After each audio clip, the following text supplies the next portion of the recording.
It's Psych Ups with Brian, and it's actually National Pledge of Allegiance Day today. So let's say our Pledge of Allegiance, everybody. So get by your American flag, okay? And we're going to say our Pledge of Allegiance. I pledge allegiance to the flag of the United States of America and to the republic for which it stands, one nation, under God, indivisible, with liberty and justice for all. Okay, wasn't that a nice way to start the day? Yes, we live in a great country, guys, but when I think about America, obviously every country has its challenges, but when I think of America, I think we're all more alike than we are different, and I hope everybody can just get along. But also, I focus on the fact that we're a land of opportunity. Okay, so we really live in a land of opportunity. You can literally start an LLC in most states. And in about an hour or two, you can get your business going.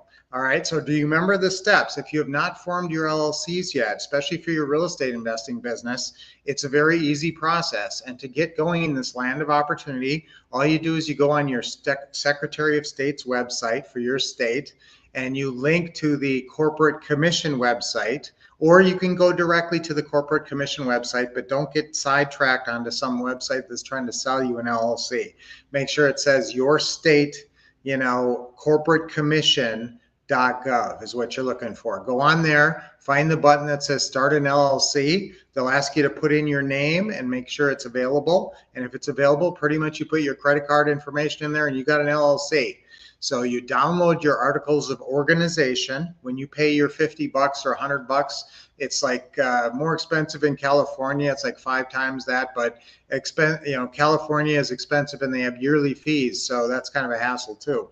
I'm going to tell you something. I don't want you guys to be holding your LLCs, holding your properties in LLCs in your name or in your state, unless, let me tell you how to do this. So actually what you're going to do is you're going to get your LLC. Once that name is available, you'll put your $50, your credit card information in there, and you'll download your articles of organization. So download those articles of organization, print them off, go on irs.gov. You can replay this if you have to go back through it, and get your EIN number. That's your employer identification number, which allows you to pay Social Security, pay taxes.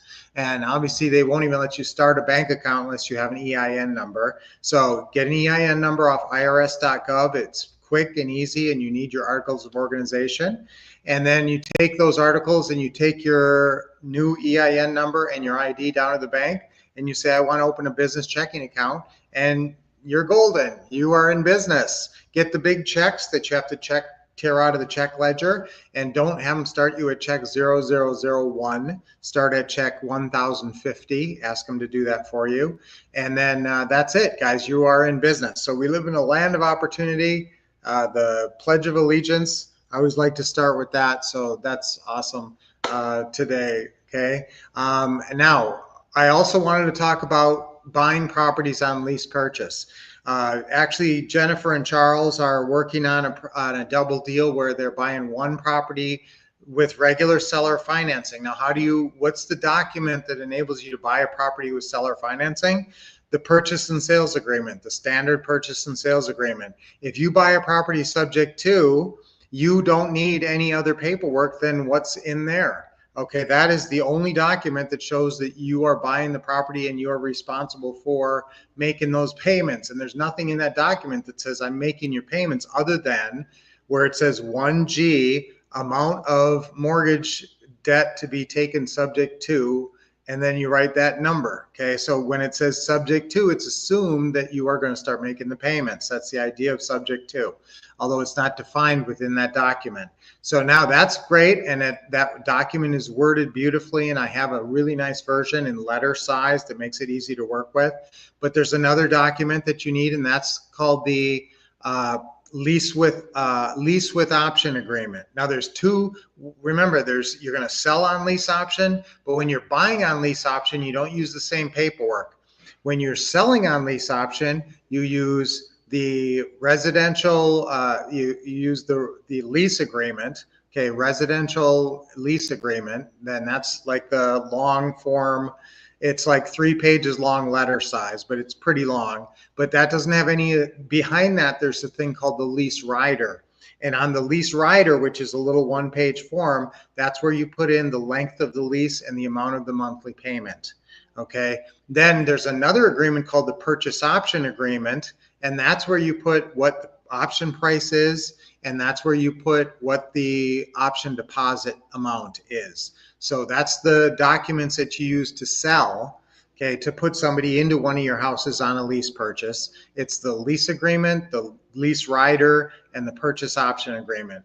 I think it's called residential ownership. It's a big long name for that for the lease agreement. We just call it the lease agreement.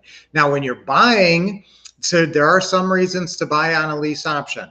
Sometimes the seller wants to do it that way for whatever reason. Sometimes you can get a lower down payment. They want a bigger down payment if they're going to sell you the house and you get your name on it. But if it's a lease agreement, they'll agree to first and last months and a damaged security deposit.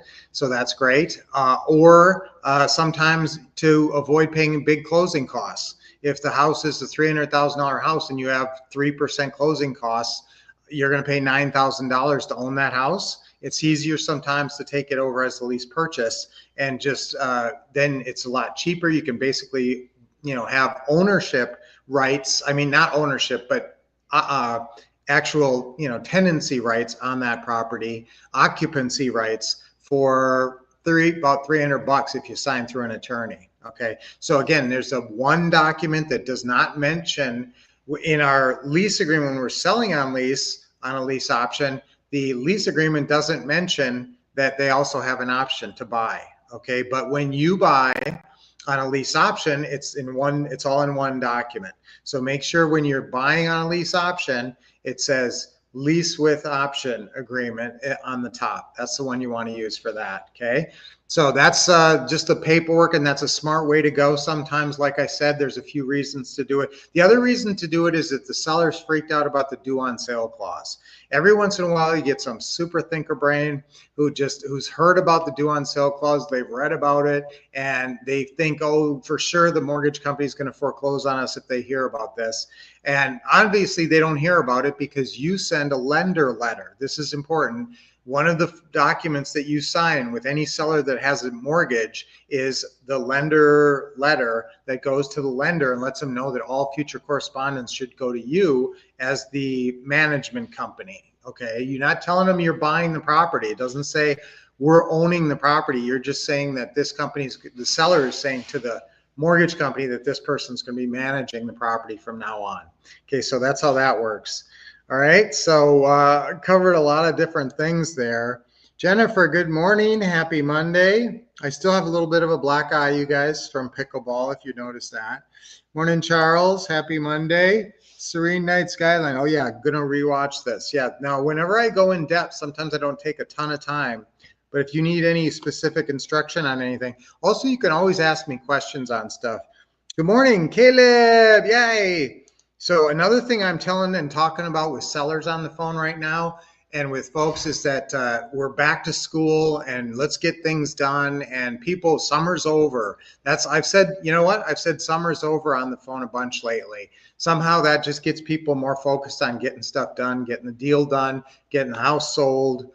Summer's done. Let's get this done. Yes. Yeah, my eye's getting a lot better fast. It's getting better fast. But hey, Tony, great to see you. Haven't seen Tony in a little bit, so that's always great. Get LLC formed, IRS. Yes, remember you got to get that EIN number. Look at how good Jennifer is. She's giving you guys good follow-up in writing for all that stuff I'm jabbering about. It's great. Try some Ornica. Okay, yes.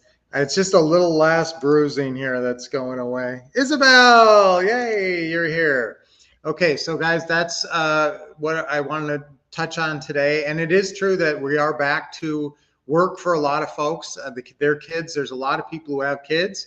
When the kids are back in school, it is a different world and they get focused on stuff. And this may be the time when the house goes on the market and they try to figure this out. So, and guys, remember, we are in pretty good market conditions for what we do.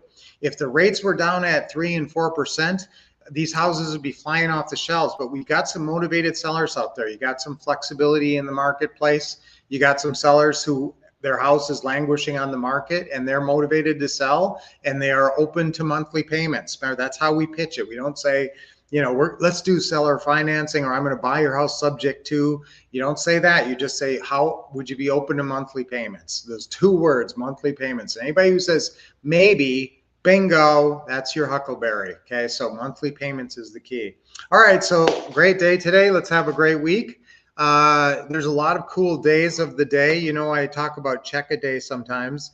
It's a lot of different days. It's Virgin Mary Day. It's National Actors Day. I'm on top of it Day, and National Pledge of Allegiance Day, as you guys know, which we did.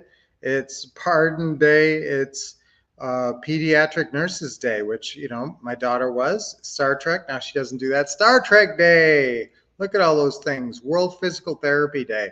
So yeah, I do like that stuff. That's kind of fun to touch on. So if any of those things relate to you, share that with other people and take advantage of that. So let's see, what's our affirmation for today? Our affirmation for today is, what did I cover today? Let's get back to work. Okay, let's get back to work. So let's do that 3 times on 3. Ready? 1, 2, 3. Let's get back to work. Let's get back to work. Yeah, let's get back to work. Hey, all right. So good job, guys. 3 deep breaths. Nice deep breath in. Hold it in a little bit and let it go. This is good for you in so many ways. Inhale. Don't cheat yourself out of this now. Make sure you're doing this.